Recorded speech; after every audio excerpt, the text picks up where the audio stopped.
nabundi kwagwaho tuzahagwada igisasu yo kije kikikubita imbere wari utangiye guhinga mvudacitse umutima utikiramujije ngobwa byaho mwabangurane bukarebaho banyerekeza kugira ngo bandasira abana babiri bose.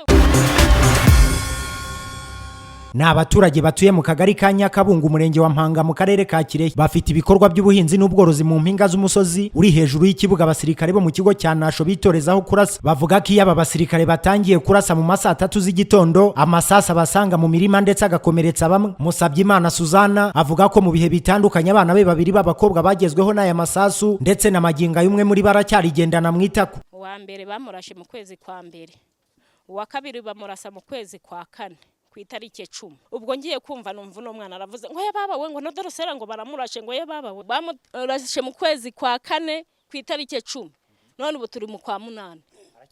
N'ubu ngo baracyarigendana. Abuzwa n'iki kugira ubwoba nyine kugira ngo icyuma kiba kiri mu mubiri w'umwana wanjye. Iyo ngiye nkumva urusasi ruravuze. Noneho mbyumvira mu mutwe nkavuga ati noneho ndapfuye cyangwa umwana wanjye arapfuye. Afite ibyangombwa byaho mwabangurane bukarebaho banyerekeza kugira ngo bandasira abana babiri bose.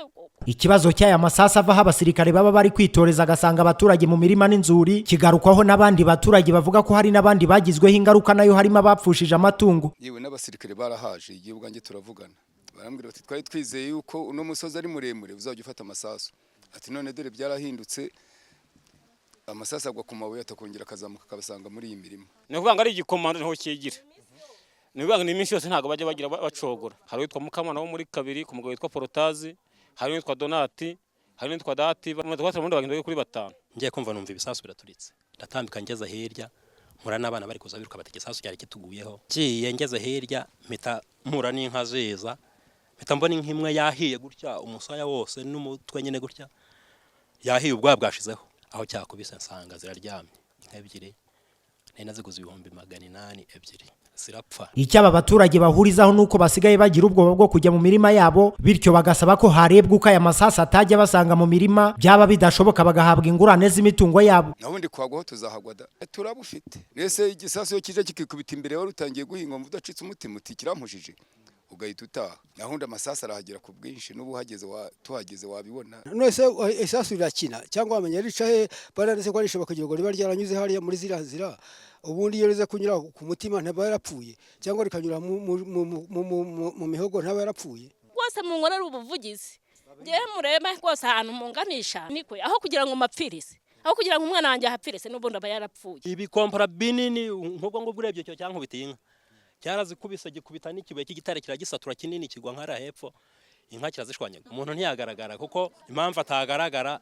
ikintu kimena urutare ku buryo gikuraho nk'ikipande cy'igitare umuntu atakwikorera aho kugira ngo bahaturasire cyangwa ibikorwa byacu natwe bidindire baduhingurane ubutaka bwacu. Umuvugizi w'ingabo z'u Rwanda Brigadier General Ronald Rwivanga yabwiye TV na Radio 1 ko bagiye kubikurikirana bityo abagizweho ikibazo bagahabwa igisubizo. Abaturage bafite imirima muri iyi mpinga y'umusozi igerwaho n'aya masasu barenga 100 gusa ngo ubuyobozi bwabasabye ko saa 3 za mu gitondo bazajya baba bavuye mu mirima icyo baheraho bibaza ukuntu baziteza imbere batabona uko babyaza umusaruro iyi mirima yabo. Ku rundi ruhande ariko abagizweho n'ingaruka n'aya masasu bifuza ko bahabwa impozamarira ndetse uyu mwana w'umukobwa uri kugendana isasu mwita kagafashwa kavurwa vuba. Jean Baptiste Nkurunziza TV1.